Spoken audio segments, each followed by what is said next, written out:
forgot to get it started at the beginning of this session. And so that I can bring people who will be watching this up to speed, we have talked significantly about what the role classifications will look like, and to a degree about what tasks will be associated with each of those roles. And talked a little bit about what qualifications we might consider to be relevant to each of the 3 tiers that we've defined. Office support being a low-level entry position, legal secretary being a mid-level mix of administrative and legal work with substantially more attorney oversight and direction on what that legal work looks like, and then a paralegal or legal assistant classification with a lot more professional judgment by the paralegal or legal assistant to determine how to move through that work and with kind of a scale of experience and training for each of those levels. Okay, I think we're up to speed. So, sorry about that. So what else sorry, Megan, you were talking about things to put into the roles? We're talking about client involvement. So yes, if there's a difference in the client, interaction and involvement between the legal secretary and the paralegal, I think that there probably is, but I'd be curious what everyone else has to say. I'd say probably legal secretary if they're just reviewing like, oh, this is your next court date or that kind of thing with the client would be okay. But if they're asking any more specific questions, the paralegal should probably be the one that steps in on that and getting the information from the attorney to give to the client. I agree.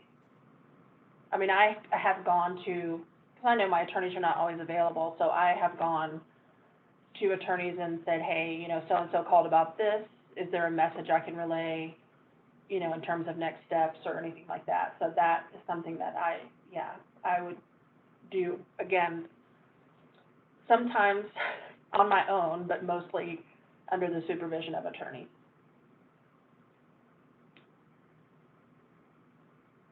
So something more like explicit communication, like I need you to convey to the client this specific thing. Right. And that being at the legal secretary level, not the legal assistant paralegal set level. Exactly. Okay. So how would we characterize communication with the client on the highest tier level?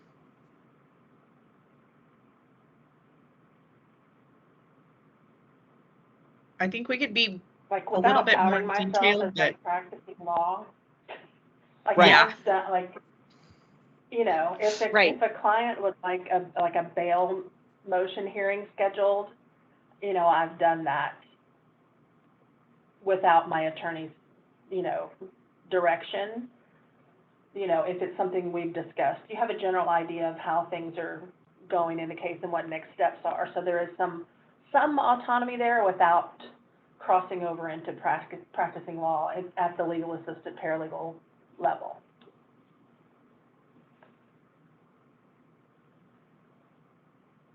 Yeah, I think there's a difference between here's your next court date that I can pull up on OECI, and then the next level, here's what usually happens at a case management hearing, generally, because they've been educated and they know what the arraignment or prelim looks like or whatever.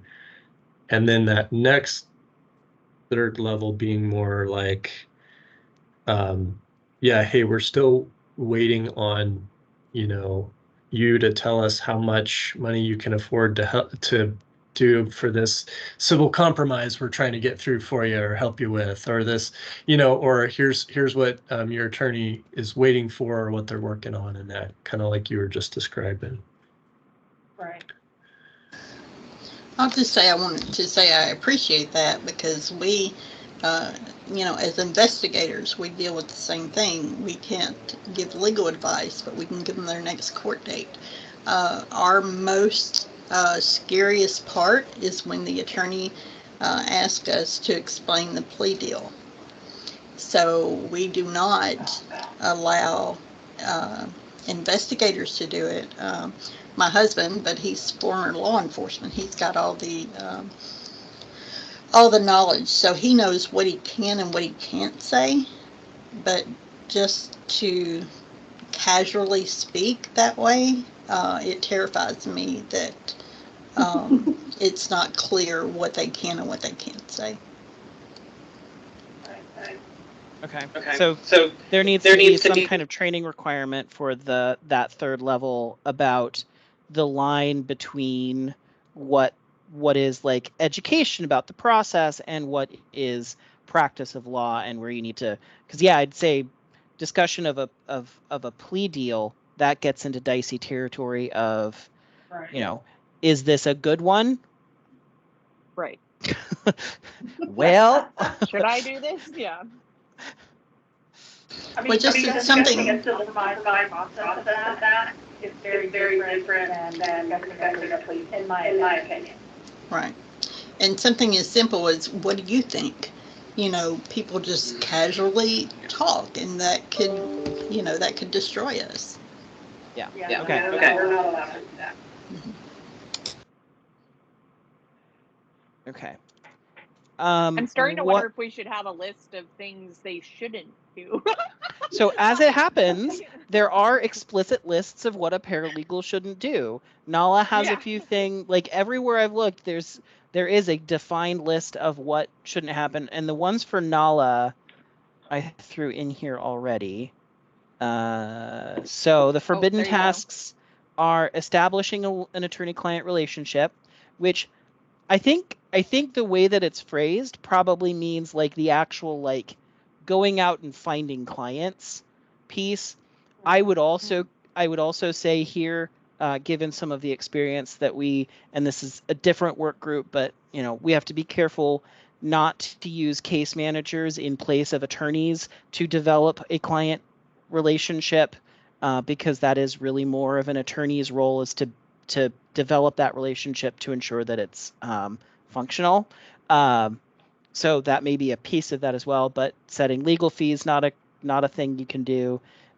Giving legal opinions, which is what we were just talking about. Can't appear in front of court unless there's something explicitly authorizing their appearance. I don't think there is in Oregon, so I think that's likely to be where we're going to end up.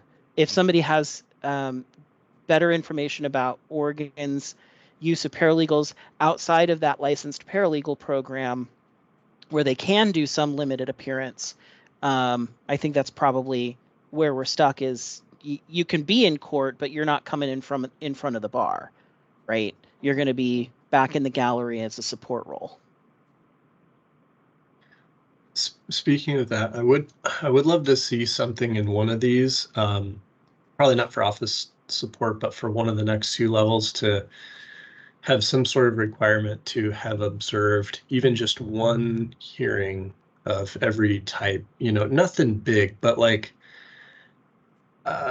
we're starting to do that more with our staff, and they're, I think, finding it much more helpful to like actually go and observe stuff, not just be stuck in the office, because then they know they're more well connected to what the attorney is doing, and then also to the clients. So I would love to see some aspect of that in there. Maybe everyone already does it, it's automatic already, but I think it'd be good to have in there.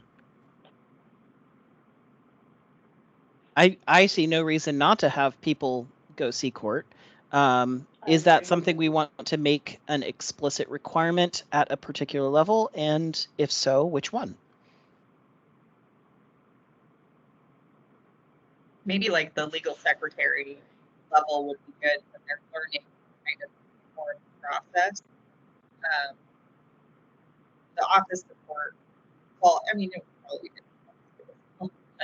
So one thing that I want to be careful here with is remember that public defense services are for a wide variety of cases, right? And what we want to be mindful of is there's a lot of time required to go observe court. And if we're going to say you need to have observed one of everything, that's a lot of everything, right?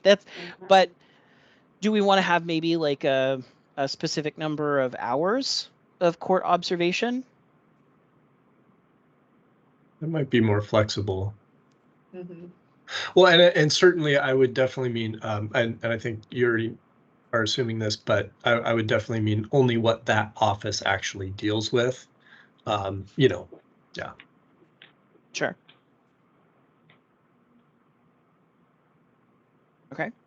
Where if we want to do that kind of a thing for the legal secretary level, how much court do we think we want to have people have observed?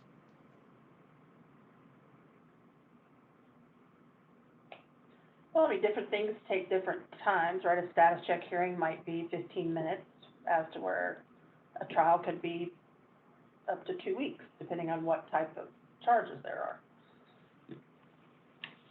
Do we want to specify what type of court we want them to? I mean, what if we had a requirement and they just went to arraignments? Like if you're watching 10 hours of arraignments, you're really good at arraignments. Right. Like we want you to watch a trial, or we want you to go to jurisdictional hearing. Like, do we want to be specific in what kind of court we want them to observe? Or like a certain amount of hours in a certain number of variety of hearings, something like that. I'm not sure. Yeah, And I nowadays- don't think they need to sit through a whole trial. Yeah, but Nowadays, nowadays you have to be. Oh, I'm sorry. Nowadays you have to be more specific because you can watch trial on TV nowadays. So, you know, in person.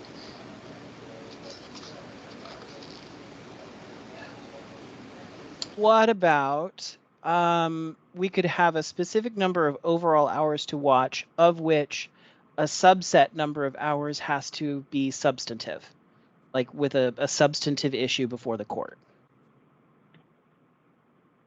Yeah. I think that's good. Okay. Where do we think a benchmark feels right for the legal secretary role?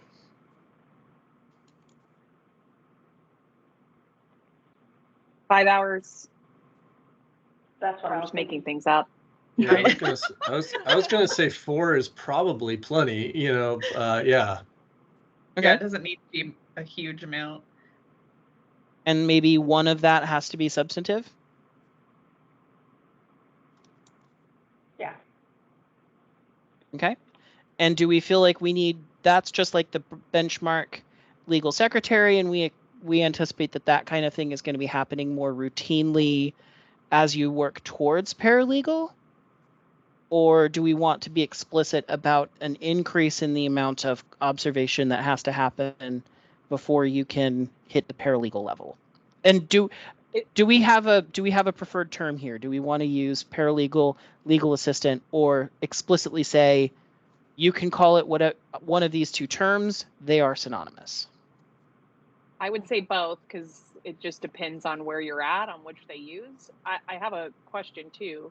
Or is the thinking that the 5 hours with the 1 hour substantive is like an annual requirement, or is it just you have to hit this benchmark to get to the next level? I would say benchmark to certification was what I was thinking. Is that what everyone else was thinking? It made me think it was Me too. different, and I agree. It should just be a benchmark. Okay. There are Sorry, go ahead, Megan. I was just going to say for the next level, I when I had my paralegal certification, there was CLE requirements, and maybe it's not more time in court, but more training and education is required at the next level. Okay. And there's, I started working out more of the what are the other places and how do they do those certification requirements. And so we can look more at that because we've only got about 5 minutes left. I will start drafting something out from those, and we can look at whether they feel right at the next session. And yes, I would anticipate CLE requirement for paralegal level seems appropriate. I agree. Okay. Mm-hmm. And we may even want to be specific, like, we don't want them to do so many hours of landlord tenant, right? We want it to be criminal or juvenile focused CLE work. I don't think NALA is specific other than some ethic time, but I think we may want to be specific since we're not appealing to a broad, range of paralegals. We're looking for someone who specializes in this work or has a focus on it. Okay. Okay. I personally don't ever want to attend anything related to landlord-tenant. What? Agreed. Okay. Okay. It feels like we're at a pretty solid break point at this point. How does everybody feel about that? Like, it feels like we've gotten pretty good at role classification and qualification. I can start putting together a draft of this, and for our next session, we can review that and then move on to performance standards. Sounds good. Sounds good. Cool. All right. So I guess while I have you all, let's see if we can find, and I'll set, well, you know what, because we've got people who aren't here, I will send out a doodle poll for the next work group session. It will be sometime next week. So if you haven't yet had a chance to look at the performance standard components of the documents that I set out, I would appreciate if you could, just so we've got a good grasp when we're hitting that phase, and then I think we're good to go. Cool. Any questions or additional comments before we break for the day? I was just going to say, great work. Holy smokes, we got so much done. Yeah. Good job, guys. And I really appreciate everybody being able to give this much time today. It's really, really helpful. So thanks. Yep. All right. I will send out the doodle poll later this afternoon. I think I've got to go pick up my dog from the groomer, and then I will send it out. All right. Have a great Thanks, rest of team. your day, guys. Have a great Bye. weekend. All right, thanks, guys. Bye. Bye.